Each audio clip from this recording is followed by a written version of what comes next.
This scrippelle in brodo, or crepes in broth, is a traditional Abruzzese dish that's commonly served in winter. A lot of my friends and family come from the Abruzzo region of Italy, so this has been commonly served on my table. Let me show you how to make it. To a bowl, add 4 eggs.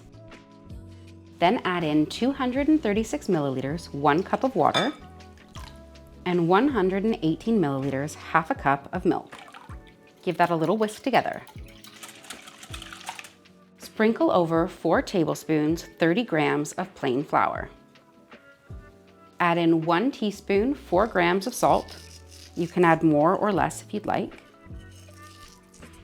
And a healthy grating of nutmeg, again, to your taste. Now give that a good whisk until you have no lumps of flour left. It should be very thin and liquidy. It's almost like a crepe but an omelet. Now let's get cooking. You want this batter to be as thin as possible. These crepes need to be super thin and papery, and they only take about 1.5 minutes on one side and then another 30 seconds on the other. Turn your pan on to medium-high heat. I'm using a crepe pan, but any pan will work. Once that gets up to temperature, add a small drizzle of olive oil. You can use a paper towel to spread this out, but I'm just going to use a pastry brush to make sure the entire pan is covered in oil. Then add a thin layer of your batter. It may take a few tries to get the right amount because you want these to be fairly thin. Like any pancake, the first one's always a bit difficult, and it can be a little bit fiddly, but I promise even if you have broken edges or little cracks through your crepes, they're still going to taste delicious. It's not meant to be a pretty dish.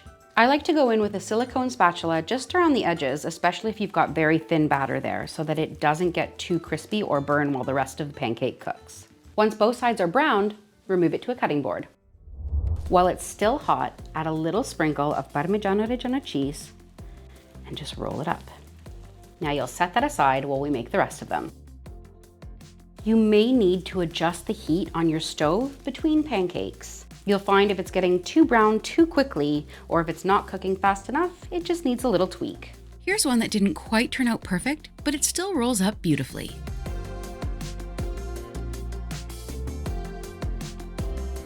I'm just warming up some chicken broth that I made earlier. You can use any broth you like. I'm using a homemade chicken stock because I had some on hand, but you can just as easily use vegetable stock. If you want to learn how to make your own chicken stock, I've linked my video down in the description below. And vegetable broth is super easy to make. Just store up all of your peelings from your vegetables, pop them in a freezer bag and stick them in the freezer, and when you're ready to make broth, add them into a big pot with lots of water and then season accordingly. I usually let my vegetable broth simmer for 3 to 4 hours to really get the flavors out. When you're ready to eat, place a few of your scrippelle in a bowl. I like 3. Pour over a few ladlefuls of your delicious stock.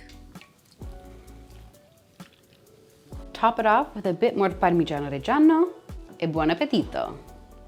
You can make these crepes a few hours in advance, or you can make them the day before and store them in the refrigerator. When you're ready to serve, just pour that hot broth over the top. Buonissima. If you enjoyed this video, I think you're going to love my classic Italian recipe playlist. Please be sure to hit the like button, and while you're there, why not subscribe or leave me a comment? And I'll see you next week.